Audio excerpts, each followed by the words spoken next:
घर में रख लिया था। काली बिल्ली ने जब उसे देखा तो उसकी मदद करने गई। यह क्या, तुम्हें यहाँ किसने बंद किया? एक लड़के ने। वो मुझे बहुत प्यार करता है, मगर मैं इस बंधन में बंधना नहीं चाहती। मुझे भी तुम्हारी तरह घूमना है, मुझे यहाँ से ले चलो। काली बिल्ली की आजादी देख सफेद बिल्ली को बहुत जलन हुई, मगर अब वो क्या करती। वो किसी के घर में बंद थी। जैसे तैसे कोशिश करके मौका पाकर काली बिल्ली ने अपनी बहन की मदद की और उसे भी आजाद करा दिया। हमें कभी रंग में भेदभाव नहीं करना चाहिए। दो बकरियां। एक बार की बात है, रतन नाम का एक चरवाहा अपनी बकरियों को नदी किनारे घास चराने ले गया। रतन नदी किनारे पेड़ की छांव में सुस्ताने लगा और दोनों बकरियां घास चरने लगी। अचानक पहली बकरी को नदी की दूसरी तरफ हरी हरी घास दिखाई दी। अरे वाह, उस पार तो इतनी सुंदर घास, ये तो बहुत स्वादिष्ट होगी।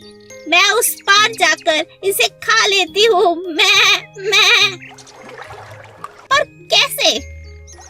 तभी बकरी की नजर एक पेड़ पर गई जो बहुत लंबा था और किसी कारण से गिर गया था और नदी के उस पार तक जुड़ गया था, जैसे कोई पुल हो। बकरी बहुत खुश हो गई और सोचने लगी कि मैं इस पेड़ के सहारे उस किनारे तक पहुंच सकती हूँ। बकरी पुल पर चढ़ने लगी। तभी उसकी नजर एक और बकरी पर पड़ी जो उसी पेड़ के सहारे उस पार आना चाहती थी। पीछे हट जाओ, पीछे हट जाओ, मुझे नदी पार करनी है। मैं तुम पीछे हटो, तुम पीछे हटो। दूसरी बकरी ने कहा, पहले तो मैं इस पर आई हूँ, पहले मैं पार करूँगी। मैं दोनों बकरियां आपस में झगड़ने लगी। पहली बकरी समझदार थी। उसने कहा, मैं पीछे नहीं हटूंगी, मगर नीचे बैठ जाती हूँ। तुम मुझे टाप कर नदी की दूसरी तरफ जा सकती हो। मैं झगड़ा कर कोई फायदा नहीं। दूसरी बकरी मान गई और पहली बकरी के झुकते ही वह टाप कर नदी के दूसरी तरफ चली गई। दोनों बकरियों ने नदी पार कर ली और एक दूसरे को शुक्रिया अदा किया। हमेशा लड़ाई झगड़े से नहीं, बल्कि बुद्धिमानी से हल निकाला जा सकता है। वफादार घोड़ा बादल। चंदन के पास बादल नाम का एक खूबसूरत सफेद रंग का घोड़ा था। दोनों एक दूसरे से बहुत प्यार करते थे। चंदन अपने घोड़े पर बहुत मेहनत करता, उसे रोज अच्छे से नहलाता, अच्छा खाना खिलाता और घुमाने भी ले जाता। बादल भी चंदन की हर बात मानता था। एक दिन एक चोर की नजर घोड़े पर पड़ी। अरे, इतना सुंदर और शांत घोड़ा, इतना आज्ञाकारी है, क्यों ना इस पर साफ किया जाए अपना हाथ, क्यों ना इस बार इसे ही चुरा लिया जाए। अगले ही दिन चोर मौका पाकर घोड़े को भगा ले गया। इस घोड़े को ज्यादा दिन अपने पास रखना खतरे से खाली नहीं है, इससे जल्दी ही बेच देता हूँ, कहीं पकड़ा ना जाऊं, इसका रंग ही बदल देता हूँ। चोर ने घोड़े को काले रंग से रंग दिया और उसे लेकर शहर की तरफ जाने लगा। बादल चंदन को याद कर कर रोता रहता। हे भगवान, मेरी मदद करो, यह चोर तो बहुत चालाक है, मुझे चंदन से दूर कर दिया, मैं उनके बिना नहीं रह सकता। तभी बादल की नजर नदी किनारे बैठे चंदन पे पड़ी। चंदन को देखते ही बादल जोर जोर से हिनहिनाने लगा। चंदन को कुछ समझ नहीं आया। अरे, ये घोड़ा मुझे देखकर इतना शोर क्यों कर रहा है?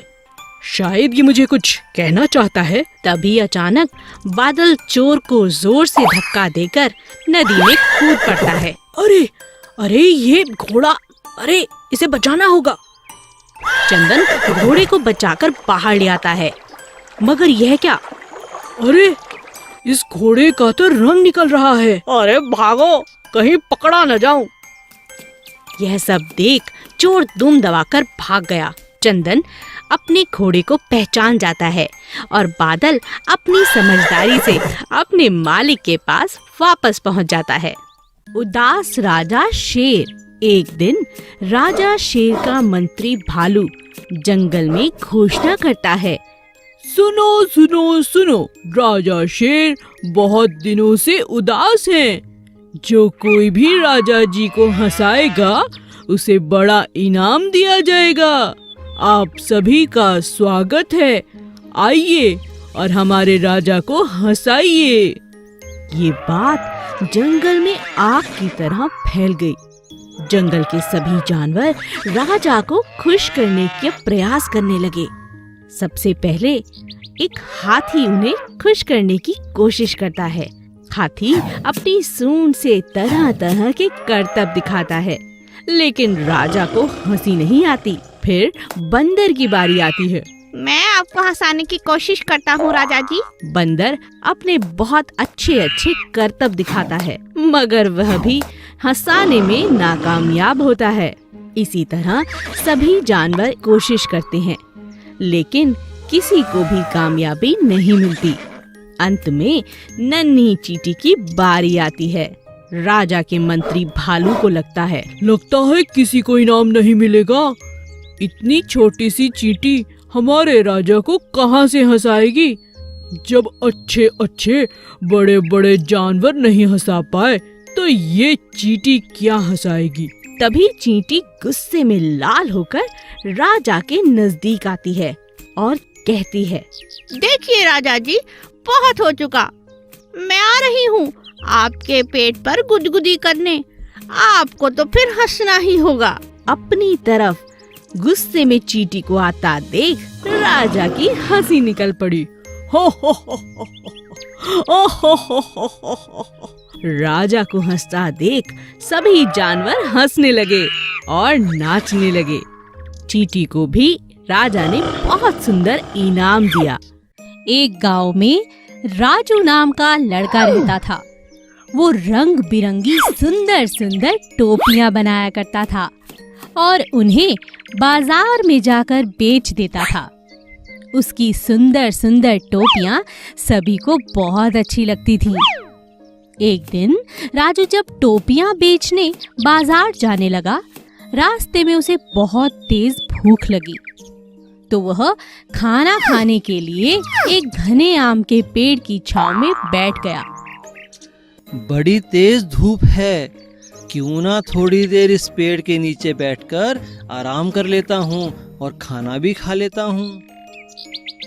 थका हारा राजू पेड़ के नीचे आराम करने लगा। उसी घने पेड़ के ऊपर बहुत सारे बंदरों की टोली थी, जो बहुत शैतान थे। जब बंदरों ने देखा राजू टोपी वाले की आंख लग गई है और वह सो गया है, तभी सारे शैतान बंदर पेड़ से नीचे उतरकर टोपियों के साथ खेलने लगे। बेचारा राजू इस बात से अनजान था और आराम से सो रहा था। तभी वहां से एक और व्यापारी निकला जो कपड़े बेचता था। वह बंदरों को देखकर समझ गया कि जरूर दाल में कुछ काला है। थोड़ी और पास आने पर उसने राजू टोपी वाले को सोते देखा और उसे उठाने लगा।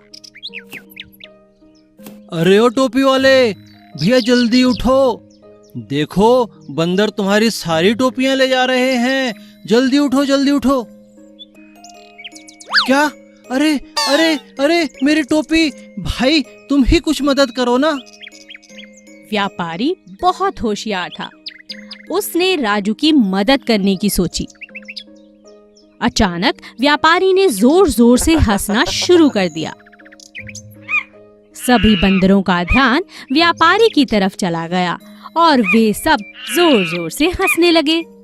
व्यापारी समझ गया कि बंदर उसकी नकल कर रहे हैं। तभी व्यापारी ने अपनी और राजू की टोपी जमीन पर फेंक दी। सभी बंदरों ने वैसा ही किया जैसा व्यापारी ने किया था।